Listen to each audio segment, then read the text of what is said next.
Bonjour, merci de nous avoir rejoints sur ce webinaire de Rose Up Association. Donc pour celles qui ne connaîtraient pas notre association, nous sommes là pour informer, accompagner et défendre les femmes qui sont atteintes d'un cancer. Donc nous informons via le magazine Rose Magazine, que vous connaissez probablement, mais aussi via notre site internet rose-up.fr qui est mis à jour régulièrement. Nous accompagnons aussi les femmes via nos maisons roses à Paris et à Bordeaux.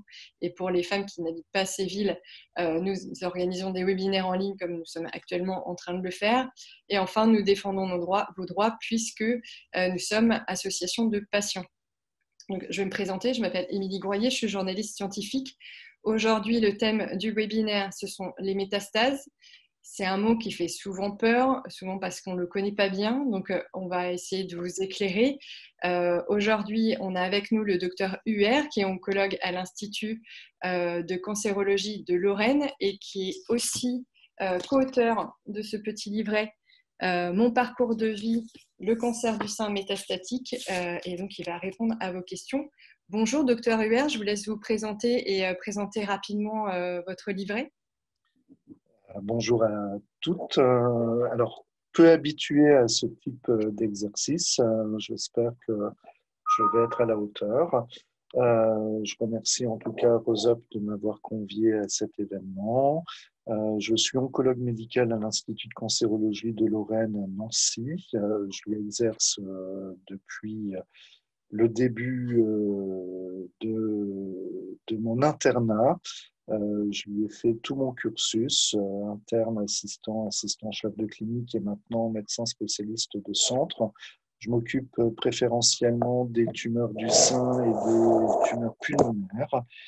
Et suite à notre expérience depuis plusieurs années, on avait à cœur d'écrire un document d'information pour les patientes sur le cancer du sein métastatique et on l'a intitulé Mon parcours de vie. Ce document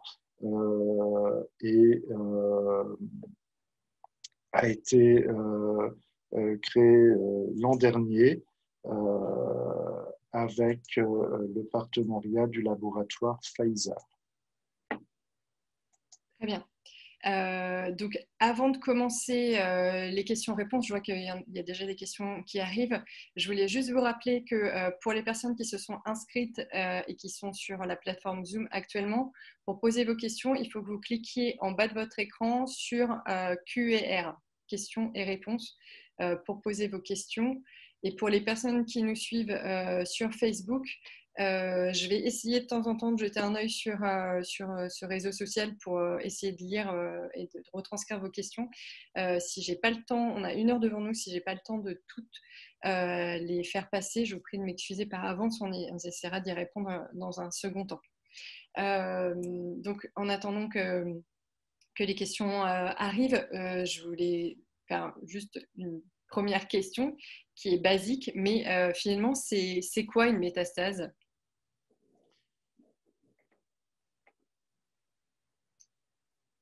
Docteur Huer, vous vouliez peut-être partager votre écran, c'est ça, pour avoir comme support le livret que vous nous avez présenté?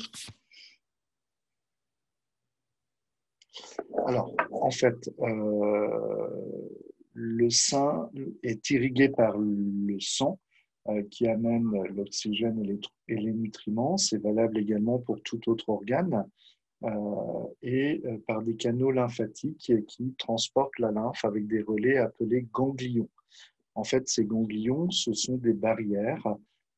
Elles s'occupent à la défense contre les infections et c'est souvent la première étape de diffusion des cellules tumorales. Et une fois ce relais ganglionnaire franchi, on sait que ces cellules peuvent migrer vers d'autres organes et que donc ce n'est pas un deuxième cancer, mais ce sont des localisations secondaires de la tumeur du sein et c'est ce qu'on appelle des métastases. Donc ça veut dire qu'à partir du moment où on a des tumeurs ailleurs que sur le premier endroit, le premier organe impacté, on parle de cancer métastatique? Oui, tout à fait. Même si c'est les ganglions, comme vous disiez, qui sont touchés en premier. Alors, l'atteinte ganglionnaire, le premier relais, ça en fait une atteinte loco-régionale. Ça n'en fait pas une maladie métastatique à distance. D'accord. Les métastases sont vraiment des localisations à distance, donc de la tumeur primitive et du premier relais ganglionnaire. D'accord.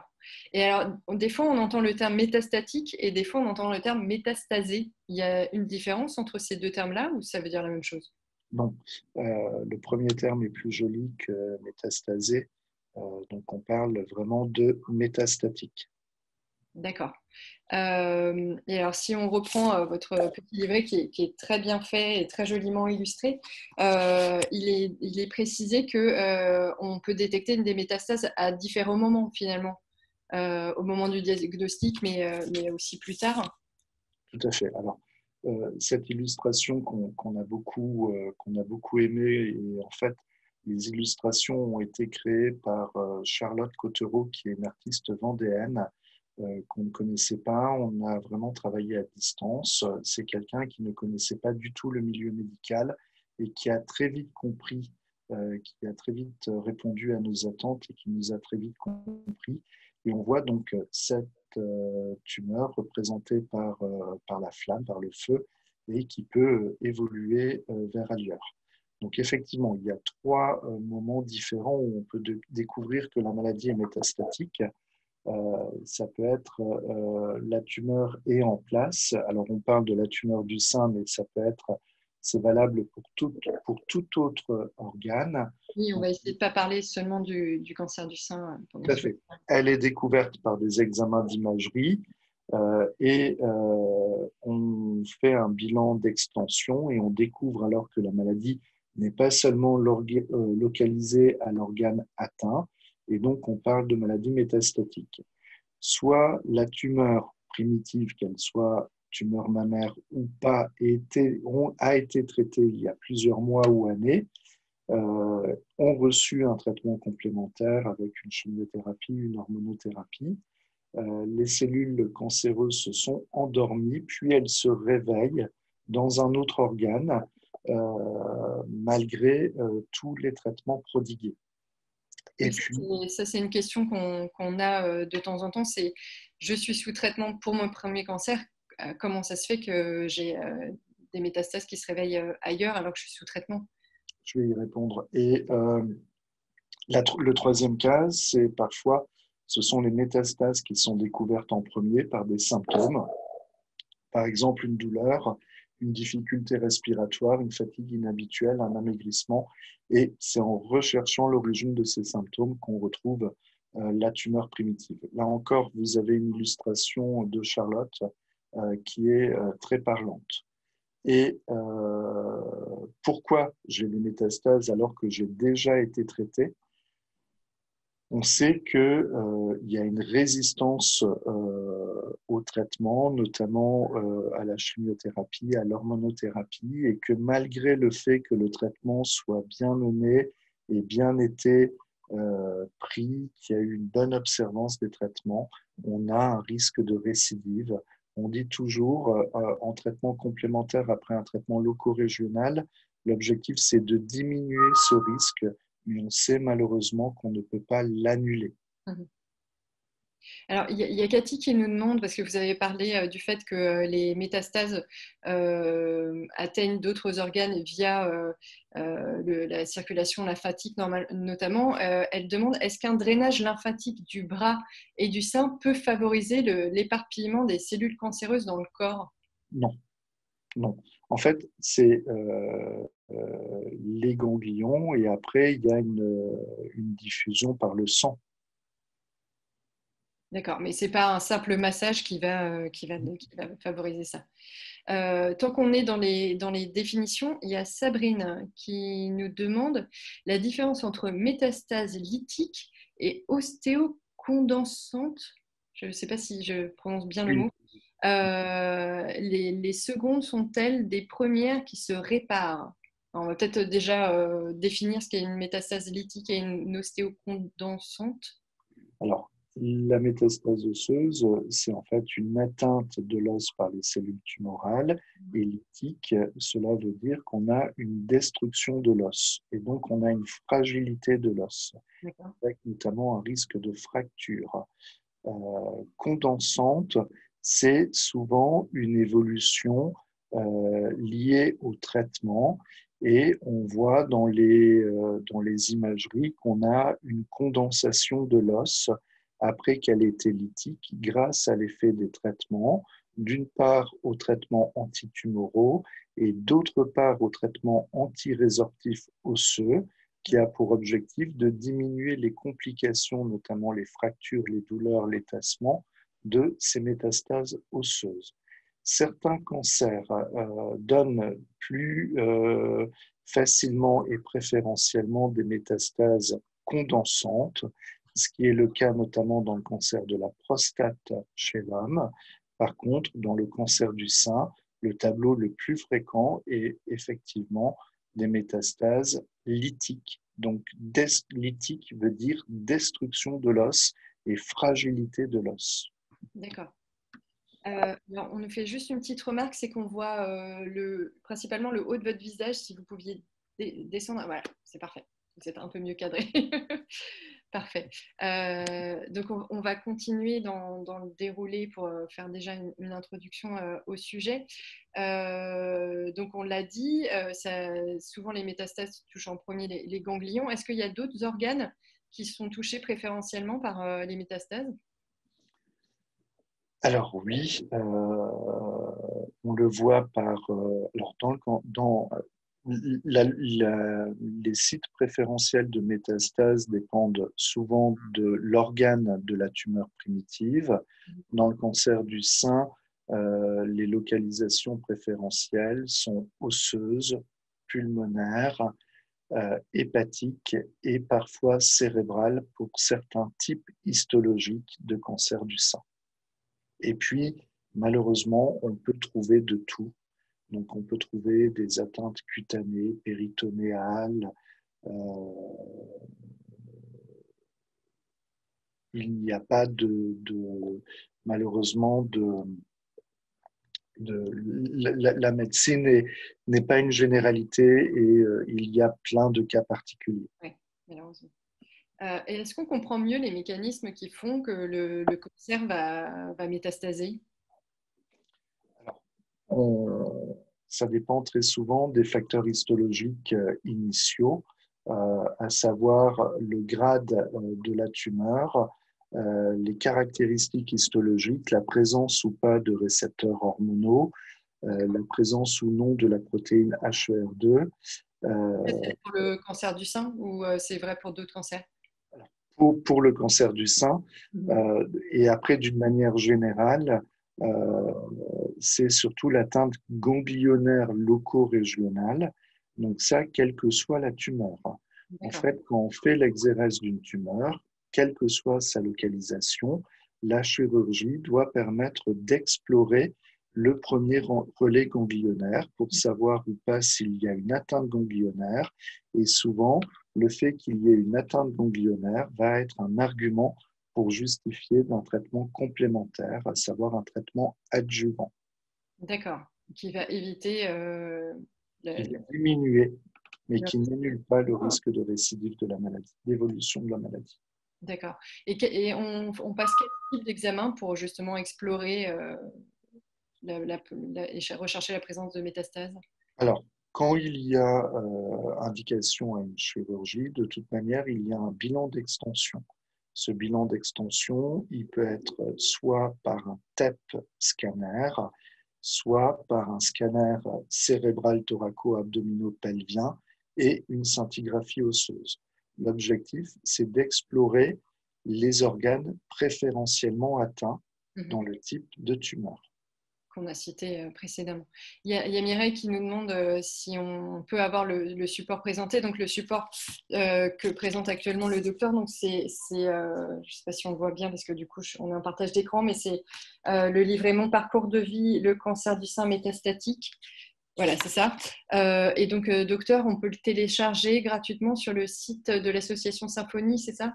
Oui, il est, il est disponible en version papier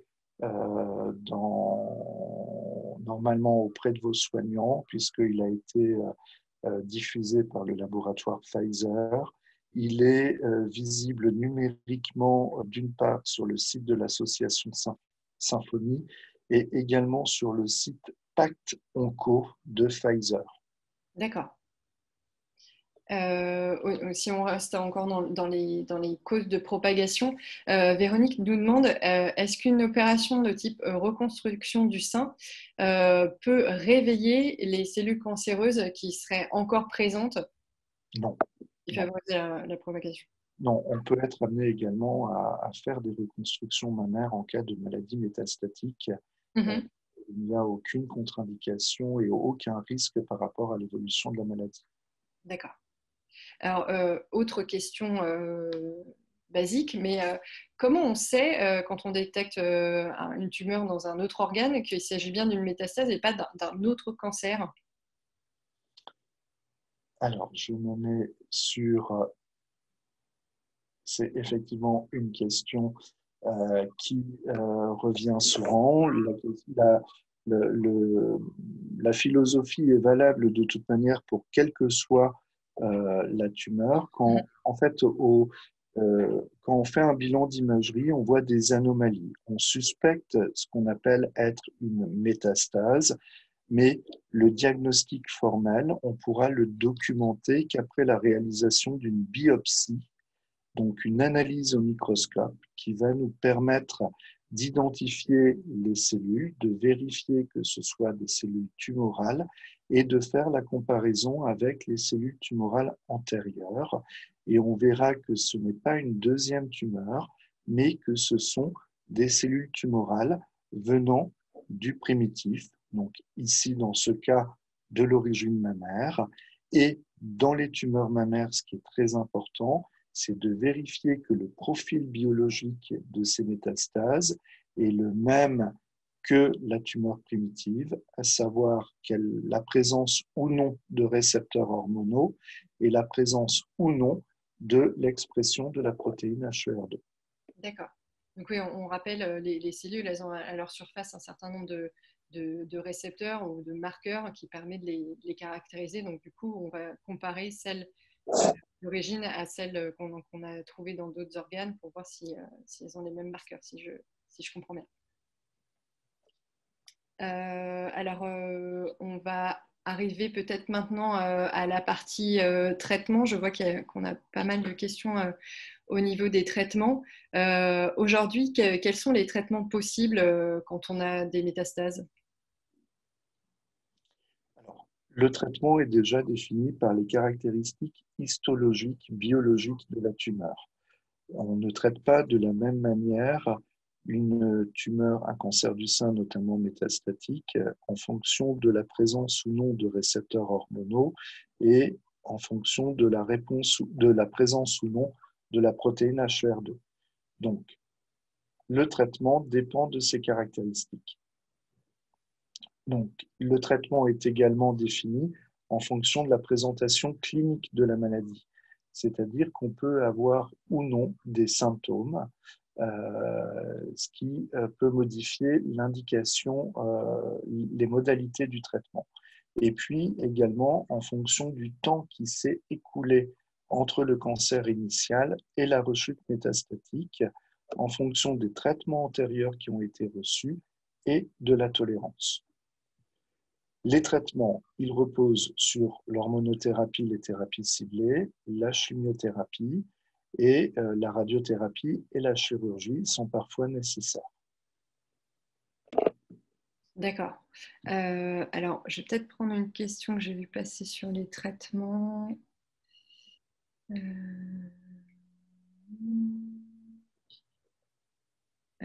on nous demandait les différents types de chimiothérapie. Alors, attendez, je vais retrouver les questions initiales. C'est Patricia qui demande, c'est un peu différent, est-ce qu'on peut savoir avant de commencer une chimio si le traitement sera efficace? Évidemment, non, ça serait trop beau. Actuellement, on n'a pas de marqueur pour savoir, pour déterminer ça. Est-ce qu'il y a, par contre, il y a différents types de chimiothérapie. Il y a des chimiothérapies orales et il y a des chimiothérapies intraveineuses. Pourquoi parfois on en a, enfin, pourquoi cette différence dans l'administration? Est-ce qu'elles sont plus ou moins fortes? Est-ce qu'il y a des indications particulières pour l'une ou pour l'autre? Alors, on n'aime pas le traitement de fort ou pas fort. Oui. La chimiothérapie, en fait, elle est adaptée en fonction de la personne, en fonction des antécédents. Sa dose est calculée en fonction de ce qu'on appelle la surface corporelle, qui est un facteur prenant en compte le poids et la taille. Après, on sait qu'on a des molécules importantes. On a des stratégies qui sont définies par des standards, par des référentiels, et on applique en fait ces référentiels. La chimiothérapie par voie orale, on n'en a malheureusement pas beaucoup. Il y en a une qui s'appelle de la capecitabine, qui peut être prescrite en monothérapie ou associée à une autre molécule qui est également une voie orale, qui est une molécule beaucoup plus ancienne et moins utilisée actuellement, qui s'appelle la vinorelbine. Mais après, on sait que voilà, ces traitements vont se succéder dans le temps en fonction de l'évolution de la maladie, de l'état général de la patiente, de ses souhaits et de sa vie. D'accord. Donc, si on comprend bien, à partir du moment où le cancer est métastatique, la personne a un suivi à vie de sa maladie. Oui, il y a nécessité de surveiller la tolérance au traitement, l'efficacité, et que les mots utilisés sont de soigner. On sait qu'on ne peut pas guérir la maladie en situation métastatique, qu'on est dans une situation totalement différente que dans le cas d'une tumeur localisée, et que l'objectif, c'est de contrôler l'évolution de la maladie, de retarder l'apparition des symptômes ou de les atténuer en cas de présence.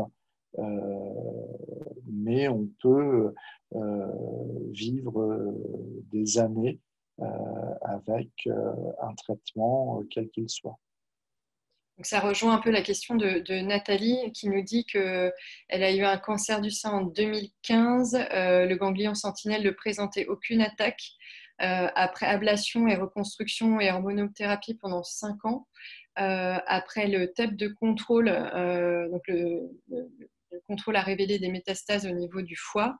Donc son oncologue lui a parlé d'une maladie chronique, hein, je pense qu'on peut dire ça pour les cancers métastatiques. Il lui a dit que les métastases ne partiraient jamais, et en fait elle n'arrive pas à comprendre pourquoi on ne peut pas les faire disparaître comme un cancer initial, mais qu'on peut seulement les contenir. C'est un peu ce que vous disiez précédemment. En fait, la différence avec le traitement localisé, c'est que la chirurgie va emporter la tumeur, et que dans la majorité des tumeurs solides, c'est la chirurgie qui va permettre d'aller vers la guérison. Il y a quelques exceptions, notamment dans les tumeurs germinales, les tumeurs du testicule chez les hommes jeunes. Là, le traitement, ça va être de la chimiothérapie, et qu'on peut avoir un objectif de guérison, parce que ce sont des tumeurs extrêmement sensibles à la chimiothérapie. Malheureusement, dans le cancer du sein, on sait que quand la chirurgie n'est pas réalisable, nos traitements, il va y avoir tôt ou tard. Alors, il peut ne pas y avoir de réponse au traitement, et surtout, on sait qu'il y a un développement, à un moment ou à un autre, d'une résistance de la maladie. D'accord. Alors, on va peut-être du coup passer à une question que j'ai vu poser tout à l'heure. Justement sur ces questions de résistance. Il y a Cathy qui nous demande pourquoi le cancer mute et notamment peut passer d'un statut hormonodépendant à non hormonodépendant. On n'a pas, on se dit que dans la tumeur primitive, il peut y avoir plusieurs contingents qu'on n'identifie pas forcément, d'où l'intérêt d'aller rebiopsier quand il y a une évolution métastatique pour pouvoir bien adapter nos traitements. Euh, et voilà, c'est un phénomène qui est connu, mais qu'on n'arrive pas encore à expliquer, à bien identifier et à prévenir. Ça veut dire que dans la tumeur au départ, en fait, on a un mélange de cellules, elles ne sont pas toutes hormonodépendantes, il y en a peut-être certaines qui ne le sont pas, et que c'est celles-ci qui vont proliférer. Peut-être que certains traitements pourront en tuer certaines, mais pas d'autres, et celles qui vont résister auront un statut différent de celles de départ. Oui, C'est un peu ce système de sélection finalement oui, des cellules tumorales. oui, Parce que souvent on a à l'esprit que la tumeur c'est quelque chose de très homogène, mais finalement non, c'est un mélange de cellules avec différents marqueurs, si je comprends bien. tout à fait. D'accord. Alors, il y a Sabrine, si on reste dans les traitements, qui demande combien de lignes de traitement on peut avoir. Ça dépend justement de ces phénomènes de résistance. Oui, ça dépend alors déjà, ça dépend des caractéristiques biologiques, parce qu'une tumeur qui exprimera des récepteurs hormonaux, on a forcément plusieurs lignes de traitement, puisqu'on mélange l'hormonothérapie, la thérapie ciblée et la chimiothérapie. On a plusieurs armes thérapeutiques à notre disposition, et du coup, on va plus loin dans les traitements. Les traitements peuvent vraiment se succéder. Donc, il n'y a pas de on ne peut pas définir un nombre de lignes de traitement. Ça dépend aussi de la réponse au traitement antérieur. Par exemple, il y a des traitements qui peuvent avoir bien fonctionné quelques années plus tôt, et si on est un petit peu à court d'idées, on peut essayer de les réintroduire si l'intervalle libre a été long. D'accord. Et donc, c'est la problématique aussi des cancers triple négatifs, donc qui ont ni les marqueurs des récepteurs hormonaux, ni le marqueur HER2 dont vous parliez là. Donc, c'est ces cancers-là pour lesquels on a finalement le moins d'armes pour les combattre, moins de médicaments. Tout à fait. Et on sait malheureusement que ce sont des tumeurs qui peuvent évoluer très vite et que la maladie peut aller plus vite que les traitements. D'accord. On parle quand même beaucoup d'un nouveau traitement, enfin un traitement innovant en tout cas, qui donne de l'espoir pour ces malades-là, c'est l'immunothérapie. On en est où actuellement des recherches à ce niveau-là? Alors, l'immunothérapie est en cours de développement. Euh, que pour le moment, on a une molécule qui est accessible dans le cancer du sein métastatique, donc pour les tumeurs triple négatives, mais médicament qui est accessible dans le cadre d'une ATU, d'une autorisation temporaire d'utilisation, c'est-à-dire que c'est un médicament qui n'a pas encore l'AMM, qui n'est pas encore commercialisé, euh, dont nous attendons des résultats complémentaires parce qu'en fait, l'étude qui a permis l'obtention de cette ATU est discutée en Europe puisque l'immunothérapie était associée à une chimiothérapie qui n'est pas utilisée en Europe mais qui est plutôt utilisée aux États-Unis. Et donc, les autorités rediscutent et attendent les résultats complémentaires qu'on devrait avoir bientôt de l'association de cette immunothérapie avec une chimiothérapie par Taxol qu'on connaît bien en Europe. Le bénéfice de cette de ce traitement est modérée et que la recherche est par contre très importante, qu'il y a en cours plusieurs études avec plusieurs immunothérapies de laboratoires différents. Peut-être qu'on évoluera également vers des associations d'immunothérapie. En tout cas, la recherche continue et on espère très fort. Et alors je sais que c'est pas forcément votre spécialité, mais dans les autres cancers que le cancer du sein, l'immunothérapie, il me semble que c'est plutôt dans le cancer du poumon, c'est ça, c'est dans des cancers qui sont à forte charge mutationnelle, qu'on a une efficacité qui est plus importante que dans le cancer du sein, qui a moins ces mutations-là, si j'ai bien compris. L'immunothérapie est de pratique courante, c'est-à-dire qu'elle a obtenu l'AMM dans le traitement de nombreuses tumeurs, notamment dans les tumeurs du rein, dans les tumeurs du poumon, dans les mélanomes, où on a vraiment également bien amélioré le pronostic de ces maladies extrêmement graves, dans les tumeurs ORL, que les développements ne cessent. Et que voilà, on a espoir et qu'on essaie de combiner les traitements pour pouvoir combattre au mieux le cancer du sein métastatique et avoir les meilleurs résultats possibles. D'accord. Alors, je vais prendre quelques questions. On a Fatia qui nous dit qu'elle a des métastases osseuses après un cancer du sein. Elle se demande comment, alors je ne sais pas si vous pourrez y répondre, mais comment ces métastases vont-elles évoluer, quels sont les traitements et qu'en est-il de l'immunothérapie? On vient d'y répondre. Est-ce qu'on sait l'évolution d'un cancer du sein métastasé dans les os? Est-ce qu'il y a un profil connu ou ça dépend vraiment d'une personne à l'autre? Non, il n'y a pas de profil connu. On sait que les localisations osseuses sont souvent le premier site. Donc après, les traitements dépendent du fait qu'elles présentent ou pas des récepteurs hormonaux et la protéine HER2. Après, il y a des traitements locaux pour contrôler l'évolution locale de ces métastases osseuses avec une place importante de la radiothérapie. La radiothérapie a non seulement un but antalgique, mais également un but de contrôle local de la maladie.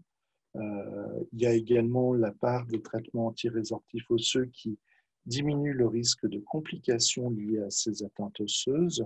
Et puis après, le traitement général, et il faut surveiller, il faut évaluer non seulement les os, l'absence de diffusion à d'autres zones osseuses non connues, et puis également surveiller l'évolution à distance thoraco-abdominopelvienne, voire cérébrale. D'accord. Donc toujours la même personne donc, qui a ces métastases au niveau des os se plaint de douleurs quotidiennement. Est-ce qu'il y a des traitements pour les soulager? Elle parle d'antalgique. Est-ce qu'il y a d'autres solutions? Alors, la radiothérapie qui peut avoir un effet antalgique. D'accord. Un effet antalgique. D'accord. Et est-ce qu'il y a des soins de support qui peuvent aider en cas de douleur liée aux métastases? Oui, les soins de support sont multiples. Il y a vraiment plusieurs techniques. Il y a les traitements antalgiques, il y a tous les soins associés. Dans certaines localisations osseuses, notamment vertébrales et avec des tassements, on peut avoir recours à des gestes qu'on appelle de cimentoplastie. Mm-hmm. On peut avoir le port de corset qui peut soulager. Et puis, bien évidemment, les traitements antalgiques sur lesquels on a fait beaucoup de progrès, tant en termes d'efficacité que de tolérance. D'accord. Est-ce que l'alimentation, c'est toujours Fatia qui pose la question, est-ce qu'il y a une certaine alimentation qui qui peut être favorable quand on a un cancer métastasé? Est-ce qu'il y a des aliments à éviter, d'autres à Rien de, privilégier? rien de prouvé. Oui. Alors, je me permets de répondre directement à Fatia qui posait notamment la question du sucre. Je vous invite à lire un article qu'on a mis sur notre site internet à propos du sucre. C'est vrai qu'il y a une idée reçue, enfin, il y a vraiment beaucoup de choses qui tournent autour du sucre qui alimenteraient les tumeurs. On sait que vous passez des PET scans et qu'on vous injecte du sucre marqué, qui révèle la présence de tumeurs. Mais sachez que le sucre, est utilisé comme source d'énergie pour tous vos organes. Donc en fait, si on vous fait un PET scan au niveau de votre cerveau, par exemple, alors qu'il n'a pas de tumeur, il apparaîtra aussi brillant sur l'imagerie.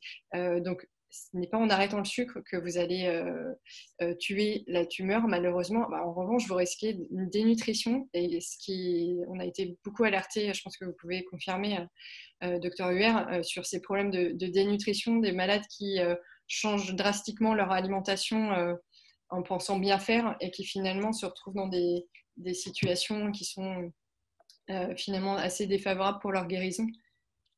Tout à fait. On sait que la dénutrition est un facteur vraiment de mauvais pronostic et que c'est un facteur également de mauvaise tolérance au traitement auquel on a recours. Donc nous, on est vraiment très vigilant à cela et l'objectif n'est pas l'amaigrissement. Et évidemment, si vous supprimez le sucre de votre alimentation, ben, vous allez beaucoup maigrir, mais ce n'est pas du tout l'objectif. Et le sucre est, entre guillemets, un carburant dont on a besoin. Donc il faut le respecter. Si on avait démontré qu'il était néfaste, on le saurait, ce qui n'est pas le cas. D'accord. Il y a beaucoup de questions aussi au niveau de l'état inflammatoire. On dit souvent que l'inflammation promeut le cancer et peut-être aussi sa propagation dans le corps. Qu'est-ce qu'on sait de ça et est-ce que c'est une cible de traitement, un levier qui permettrait de soigner différemment ou en complément les malades? Alors l'inflammation, elle est liée à la tumeur. Donc quand on a une tumeur en place avec des métastases, on a forcément ce qu'on appelle un syndrome, on a très souvent un syndrome inflammatoire. Donc, c'est en traitant la maladie, la tumeur, qu'on fera diminuer le processus inflammatoire. Oui, parce que l'inflammation, en fait, c'est le fait que des cellules de notre système immunitaire viennent attaquer la tumeur. En fait, c'est notre système immunitaire qui est responsable de cet environnement inflammatoire. Alors, je ne sais pas si vous vouliez continuer avec votre livret, des choses notamment sur, je vois le soutien psychologique des patients avec un cancer métastatique. Euh, qu'est-ce qui est proposé à ce niveau-là?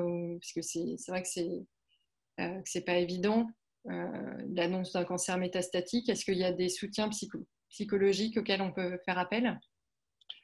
Alors oui, on a à disposition bien évidemment des psychologues, des psychiatres dans le cadre des soins de support.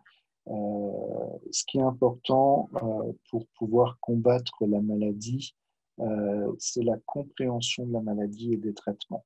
À notre sens, cela est vraiment essentiel, d'où notre motivation d'avoir réalisé ce document, d'avoir choisi les mots, on y a vraiment tout choisi, d'avoir choisi les illustrations qui apportent beaucoup de douceur et de bienveillance à cette maladie difficile.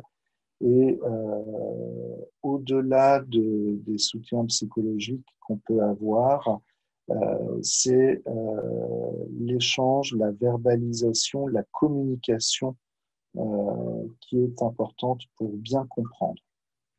Donc c'est un peu l'objectif du webinaire actuel, mais il ne faut pas hésiter à solliciter vos médecins quand il y a des termes que vous ne comprenez pas, pour qu'ils prennent le temps de vous expliquer plus clairement les traitements et pourquoi ça arrive, s'ils peuvent y répondre.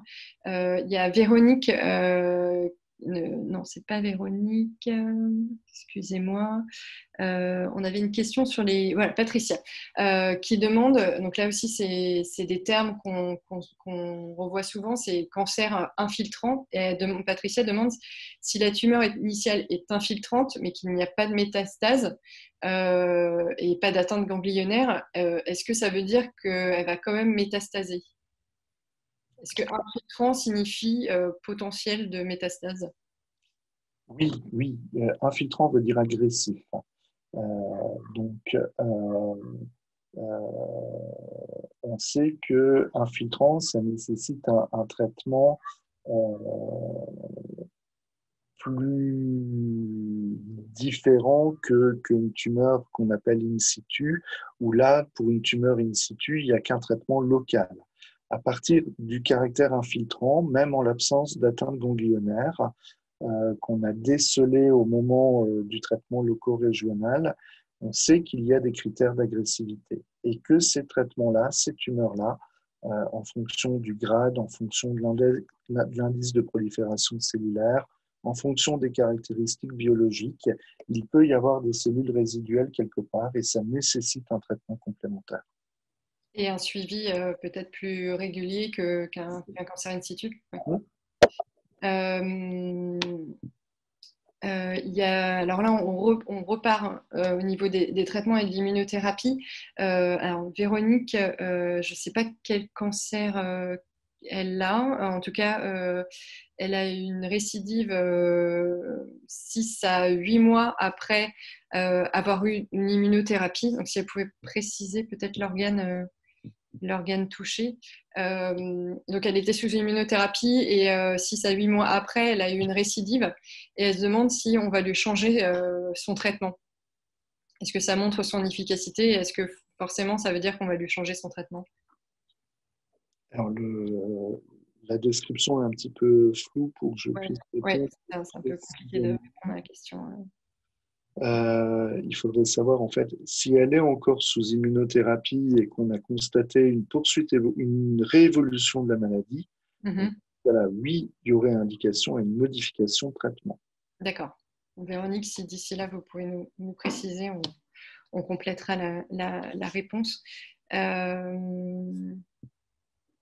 y a beaucoup de questions sur l'espérance de vie. Là, c'est pareil, c'est difficile de faire une réponse globale, j'imagine. Oui, non, on peut absolument pas répondre.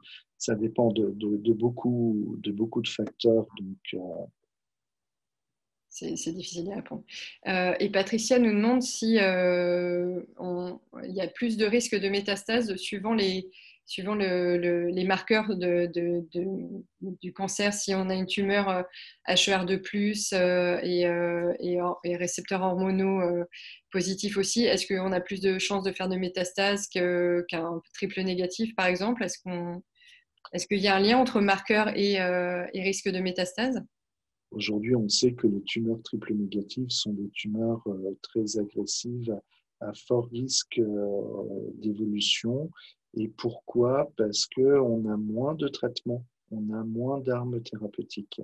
Alors que les tumeurs RH+, HER2, et notamment les tumeurs HER2, à l'époque, c'était des tumeurs très agressives. Et avec l'arrivée des thérapies anti-HER2 en 2005, on a révolutionné le pronostic de ces tumeurs. D'accord. Donc, ça tombe bien, ça va permettre de rebondir sur une autre question.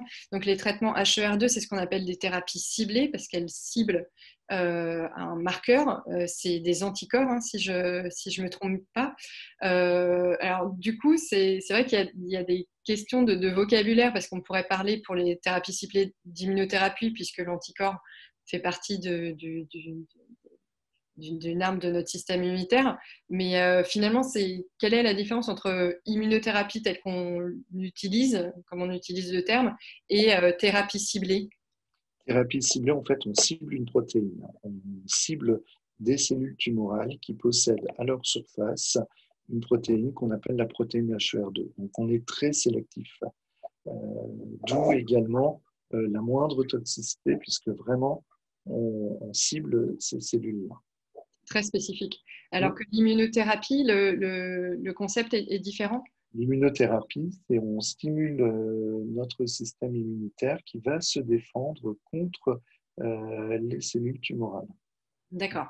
Parce que les cellules tumorales, elles échappent au système immunitaire, c'est ça? Elles ont différents mécanismes qui leur permettent malheureusement de devenir invisibles aux yeux de notre Tout à système fait. Et immunitaire. l'immunothérapie est un concept totalement récent en cancérologie.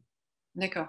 Et donc souvent, les immunothérapies ciblent des marqueurs qu'on appelle PD1 et PDL1, qui sont Mhm. des molécules qui vont inhiber, c'est ça, calmer le système immunitaire. Tout à fait. Donc les tumeurs ont ces marqueurs-là à leur surface et elles vont, via ces petits marqueurs, enfin récepteurs. Et détruire les cellules tumorales. D'accord. Alors, il y a Can qui nous demande quel est le nom du traitement d'immunothérapie sous ATU. Il demande si est-ce le Kadcyla. Non, je crois que c'est l'atezolizumab dans le cadre du cancer du sein. L'immunothérapie, c'est l'atezolizumab. Le Kadcyla, en fait, c'est de l'emtansine et du trastuzumab. Ça fait partie des thérapies ciblées anti-HER2. D'accord. Donc on voit bien qu'il y a encore des problèmes de compréhension entre la différence entre thérapie ciblée et immunothérapie. Donc c'est bien de reposer les fondamentaux. Est-ce que vous aviez dans votre présentation, de votre livret, des thèmes qu'on n'a pas encore abordés? On a vu les organes touchés, les traitements, euh, le fait que ce soit une maladie chronique. Pendant ce temps-là, je regarde s'il y a d'autres questions qui sont arrivées.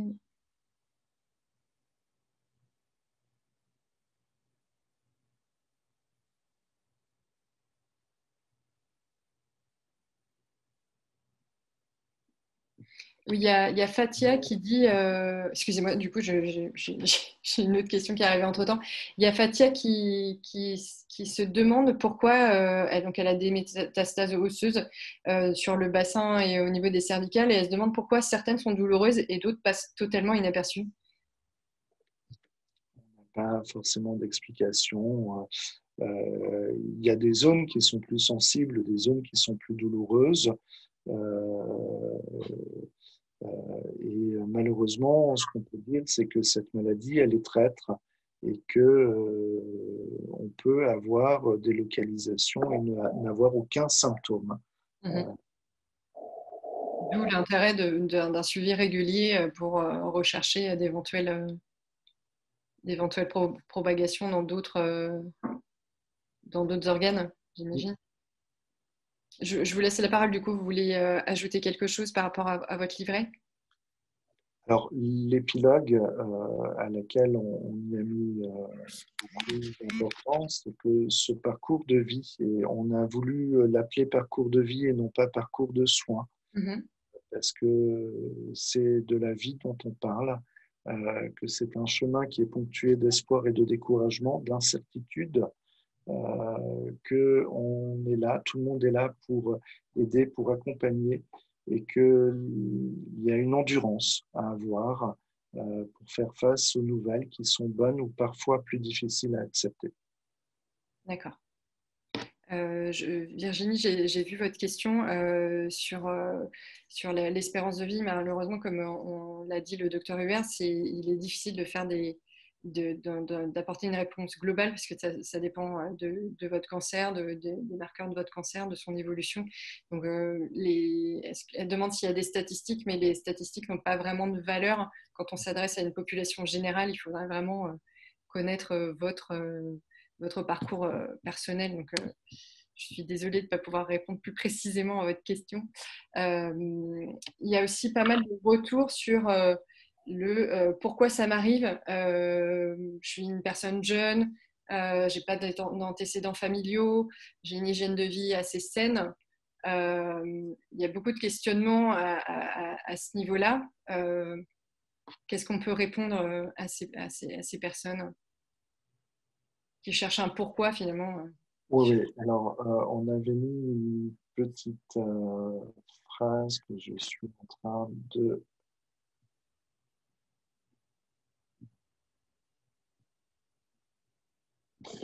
Alors, le fait que le cancer soit revenu ne signifie pas que vous ayez reçu de mauvais traitement, ni que vous n'avez pas pris soin de vous, et que malheureusement, c'est la maladie et qu'on ne peut pas dire, on ne trouve pas le pourquoi, le comment, pourquoi maintenant, pourquoi sous cette forme, et que c'est bien les limites de la médecine et que dans notre spécialité, il faut être particulièrement humble et que oui, il y a des injustices au quotidien, mais dans la vie en général, et malheureusement pas qu'en cancérologie.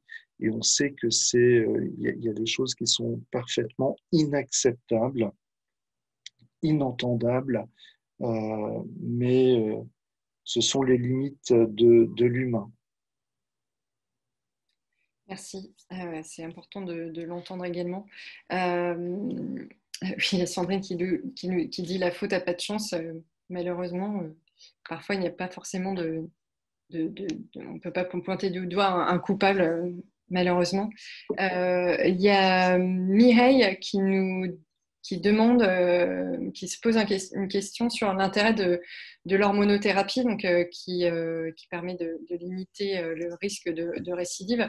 Donc on lui a donné pour 10 ans, donc on est passé de 5 ans à 10 ans maintenant. Elle a déjà eu 5 ans, donc elle a eu du tamoxifène. Elle se demande pourquoi on prolonge à 10 ans, voire plus. Parce qu'on a démontré que donc par des études où on s'est interrogé sur la bonne durée de l'hormonothérapie, et c'est un sujet qui est beaucoup à l'étude, on a démontré qu'en prolongeant l'hormonothérapie, on pouvait encore avoir un gain en termes de survie sans progression et de survie globale. Donc oui, sans aucun doute, s'il y a une indication à prolonger l'hormonothérapie, cette hormonothérapie, elle peut vous apporter un gain et il faut la poursuivre. D'accord. Alors, entre-temps, Véronique, qui nous parlait de son immunothérapie, elle nous a apporté des compléments d'information. Donc, en fait, elle a un cancer du sein HER2 positif et une récidive avec atteinte ganglionnaire.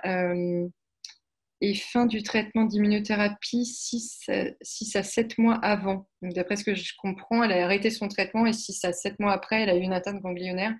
Et donc, du coup, elle se demande si elle va reprendre le même traitement d'immunothérapie ou si on va devoir lui en changer. Alors, ce n'est pas de l'immunothérapie, mais c'est une Oui, thérapie probablement. HER2. Oui, C'est totalement différent. Et oui, il y a indication à reprendre le traitement anti-HER2 parce qu'on a démontré avec ces traitements-là que plus on maintenait la pression anti-HER2 sur les cellules tumorales, meilleur on avait le pronostic. Et ce traitement anti-HER2 peut être prolongé au très long cours. d'accord. Donc oui, il y a encore cette confusion des termes. Probablement, Véronique, vous avez une thérapie ciblée qui cible le marqueur HER2 qui est présent sur vos cellules tumorales parce qu'actuellement, l'immunothérapie, elle est vraiment réservée au triple cancer du sein, triple négatif métastatique. Donc il est très peu probable que ce soit une immunothérapie qu'on vous a donnée. Donc la réponse est oui.